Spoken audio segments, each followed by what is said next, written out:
فرمایا حضور علیہ السلام نے انت صاحبی فی الغار و صاحبی علی الحوض، اے ابو بکر تم غار میں بھی میرے ساتھی ہو اور حوض کوثر میں بھی میرے ساتھی ہو۔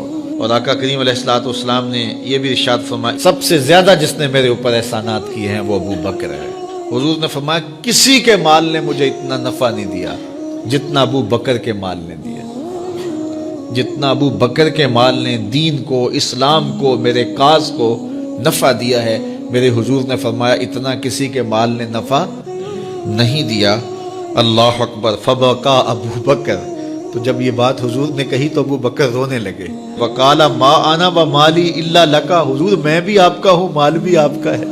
اللہ اکبر۔ حضرت ابو بکر صدیق رضی اللہ تعالی عنہ نے حضور علیہ السلام کے ساتھ جو محبتوں کا ذکر کیا، اور پھر آقا کریم علیہ السلام نے ان کا جو اختصاص فرمایا۔ ایک خاتون آئی اور اس نے حضور سے کوئی مسئلہ پوچھا تو آقا کریم نے فرمایا پھر آ جانا۔ تو اس نے کہا اگر میں پھر آؤں اور آپ نہ ملیں، اس کا مطلب یہ تھا کہ آپ اس دنیا سے کوچ کر گئے ہوں، تو پھر تو فرمایا میں نہیں ملوں گا، ابو بکر تو ملے گا نا۔ تو علماء نے کہا یہ خلافت کی طرف اشارہ ہے۔ حضرت ابو بکر صدیق رضی اللہ تعالیٰ عنہ سے بہت زیادہ حضور پیار کرتے تھے، اور آقا کریم علیہ السلام نے اپنی زندگی میں 3 دن ان کو مصلی پہ کھڑا کیا ایام مرض میں، پھر 17 نمازیں حضور کی موجودگی میں حضرت ابو بکر صدیق نے پڑھائی، پھر حضور کا وصال ہو گیا، اور یہ دردناک لمحے تھے حضور کے وصال کے۔ اللہ اکبر۔ صحابہ کے کلیجے جل گئے۔ حضرت عمر نے ہاتھ میں تلوار پکڑی اور ایسے کھڑے ہو گئے اور ایسے لہراتے تھے تلوار، اور کہتے تھے خبردار کسی نے کہا حضور کا انتقال ہو گیا میں گردن اتار دوں گا۔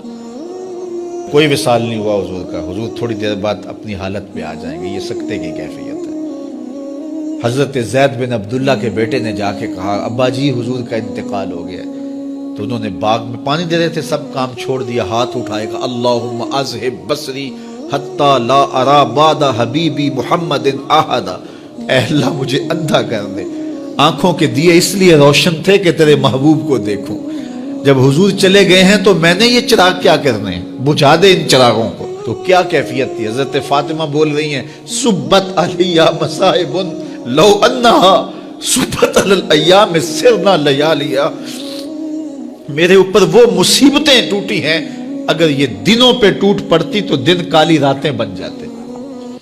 تو تھوڑی خبر تھی حضور کا وصال۔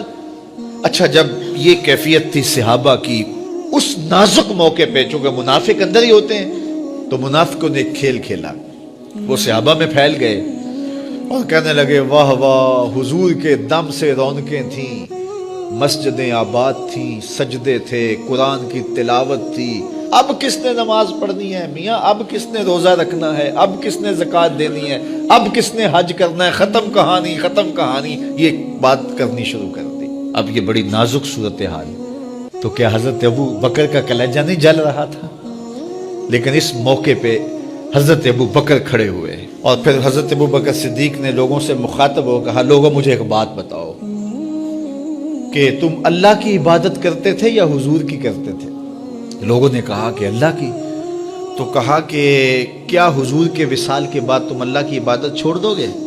کہا نہیں۔ کہا مجھے بتاؤ جس دین کو سر بلند کرنے کے لیے حضور نے اپنی ساری زندگی لگا دی، تو کیا حضور کے چلے جانے کے بعد اس مشن کو چھوڑ دو گے؟ لوگوں نے کہا نہیں۔ تو کہا پھر اٹھو اور نبی کے دین کا پرچم تام لو۔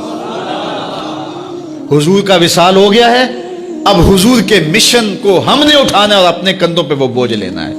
تو کیا جس کے لیے حضور نے اپنی جان تک دے دی، تو کیا ہم وہ مشن چھوڑ دیں گے؟ صحابہ کے اندر ہمت پیدا ہوئی، کہا کیوں چھوڑیں گے، ہم تو اٹھیں گے اور پہاڑوں سے بھی ٹکرا جائیں گے۔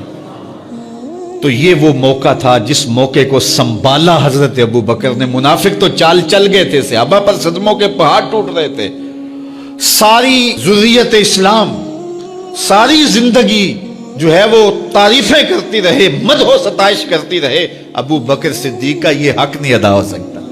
یہ احسان کیا ہے امت کے اوپر حضرت ابو بکر صدیق نے۔